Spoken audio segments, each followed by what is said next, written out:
السلام علیکم ورحمۃ اللہ تعالی وبرکاتہ۔ امید کرتا ہوں آپ حضرات خیر و عافیت سے ہوں گے۔ اللہ رب العزت کی بارگاہ میں دعا ہے مولا تمام ویڈیو دیکھنے اور سننے والوں کو تمام پریشانی سے مصیبت سے محفوظ فرمائے۔ پھر دوستو، آج کی اس ویڈیو میں ہم آپ کو قرآن مقدس کی ایک ایسی مبارک اور بابرکت صورت سنانے والے ہیں جس کو اگر آپ حضرات صرف ایک مرتبہ سن لیتے ہیں تو اللہ رب العزت آپ کی زندگی کی بڑی سے بڑی پریشانی کو، بڑی سے بڑی مصیبت کو، تکلیف کو دور فرما دے گا۔ پھر دوستو، آج کے اس دور میں ہر انسان کسی نہ کسی پریشانی میں مبتلا ہے، ہر انسان کسی نہ کسی بیماری میں مبتلا ہے۔ ہر انسان یہ چاہتا ہے کہ اللہ رب العزت اس کی زندگی سے ہر پریشانی کو، مصیبت کو دور کر دے۔ ہر انسان یہ چاہتا ہے کہ اللہ رب العزت اسے ایک پرسکون زندگی عطا فرمائے۔ پیارا دوستو، اللہ رب العزت نے ہمارے اور آپ کے لیے قرآن مقدس جیسی مبارک اور ببرکت کتاب نازل کی اور اس میں ہر پریشانی کا حل اور ہر بیماری کے لیے شفا موجود رکھی ہے۔ قرآن مقدس میں ایک سورت ہے جسے ہم اور آپ سورہ محمد کے نام سے جانتے ہیں۔ اگر کوئی شخص بیمار ہے، جسے شفا نہیں مل رہی ہے، جو طرح طرح کی پریشانیوں میں مبتلا ہیں،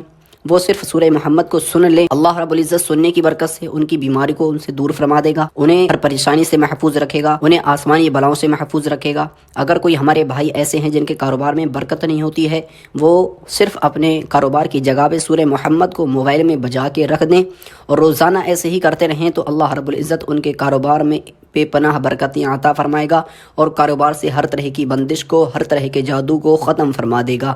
pero دوستو، اگر کوئی ہمارے بھائی یا بہن ایسے ہیں جن کے چھوٹے چھوٹے بچے ہیں، جنہیں نظر لگ جاتی ہے، کبھی کسی آسمانی نظر لگ جاتی ہے، کسی بندے کی نظر لگ جاتی ہے، اگر انہیں اپنے دشمن سے خطرہ ہے کہ ان کا دشمن ان کے بچوں کے اوپر جادو کرا دے گا، تو وہ حضرات اپنے بچوں کو روزانہ سورہ محمد کو سنا دے۔ انشاءاللہ اللہ رب العزت آپ کے بچوں کو ہر طرح کے نظر بد سے محفوظ فرمائے گا، ہر طرح کے جادو ٹونوں سے آپ کے بچوں کی حفاظت فرمائے گا۔ پھر دوستو، چلتے ہیں سورہ محمد کو سن لیتے ہیں۔ سورت کو سننے سے پہلے آپ حضرات سے چھوٹی سی التجا ہے کہ اگر آپ نے ابھی تک چینل کو سبسکرائب نہیں کیا ہے تو اب چینل کو اپنا سمجھ کے سبسکرائب کریں۔ اللہ رب العزت کی بارگاہ میں دعا ہے مولا جو بھی ہمارے بھائی بہن اس ویڈیو کو دیکھ رہے ہیں تمام کی حاجتوں کو قبول فرمائے، تمام کی ضرورتوں کو پورا فرمائے، آمین ثم آمین۔ دوستو، چلتے ہیں سورہ محمد کو سن لیتے ہیں۔ اعوذ باللہ من الشیطان الرجیم، بسم اللہ الرحمن الرحیم۔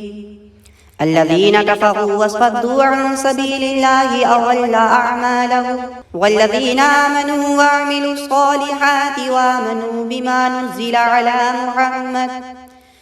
نزل على محمد وهو الحق من ربهم كفر عنهم سيئاتهم وأصلح بالهم ذلك بأن الذين كفروا اتبعوا الباطل وأن الذين آمنوا اتبعوا الحق من ربهم كذلك يضرب الله للناس أمثالهم فإذا لقيتم الذين كفروا فضرب الرقاب حتى إذا أثخنتموهم فشدوا الوثاق فإما منا بعد وإما فداء حتى تضع الحرب أوزارها ذلك ولو يشاء الله لانتصر منهم ولكن ليبلو بعضكم ببعض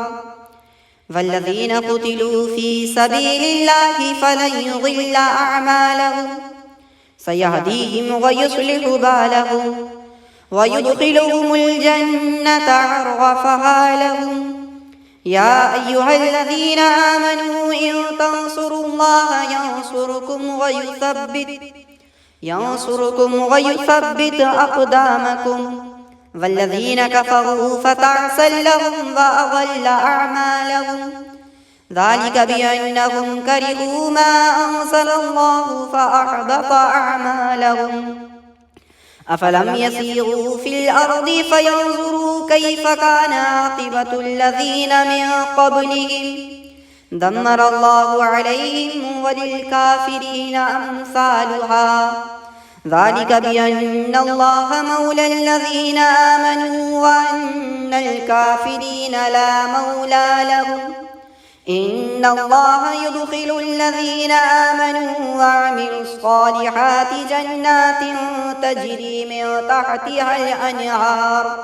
والذين كفروا يتمتعون ويأكلون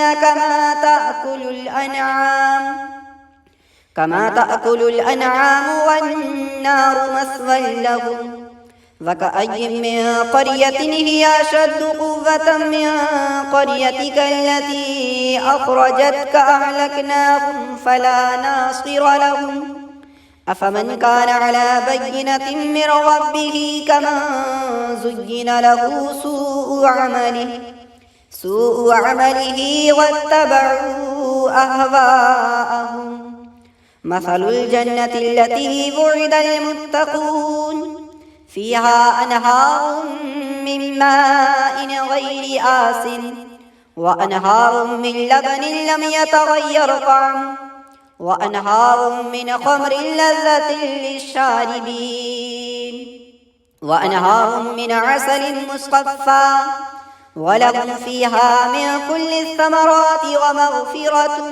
من ربهم كمن هو خالد في النار وسقوا ماء حميما فقطع أمعاءهم ومنهم من يستمع إليك حتى إذا خرجوا من عندك قالوا للذين أوتوا العلم ماذا قال آنفا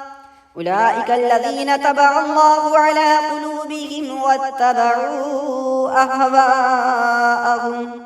والذين اهتدوا زادهم هدى وآتاهم تقواهم فهل ينظرون إلا الساعة أن تأتيهم بغتة فقد جاء أشراطها فأنى لهم إذا جاءتهم ذكراهم فاعلم أنه لا إله إلا الله واستغفر لذنبك وللمؤمنين والمؤمنات والله يعلم متقلبكم ومثواكم ويقول الذين آمنوا لولا نزلت سورة فإذا أنزلت سورة محكمة وذكر فيها القتال رأيت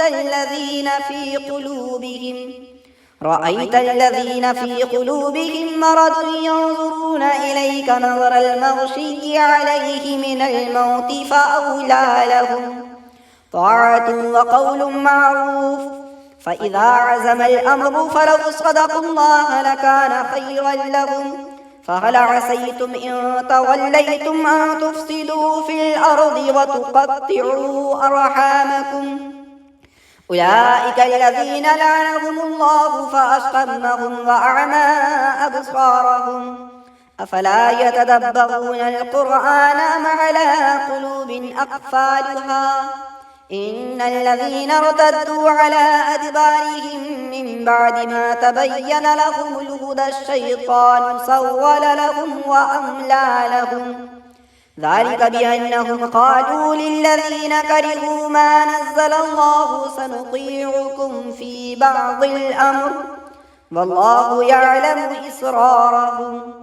فكيف إذا توفتهم الملائكة يضربون وجوههم وأدبارهم ذلك بأنهم اتبعوا ما أسخط الله وكرهوا رضوانه فأحبط أعمالهم أم حسب الذين في قلوبهم مرض أن لن يخرج الله أضغانهم ولو نشاء لأريناكهم فلعرفتهم بسيماهم ولتعرفنهم في لحن القول والله يعلم أعمالكم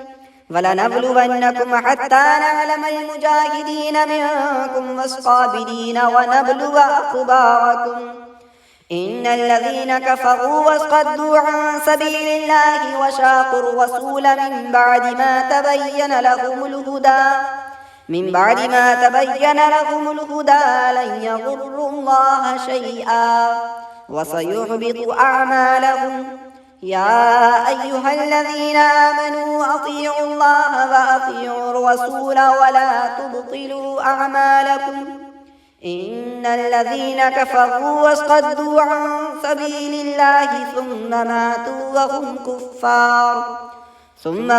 وهم كفار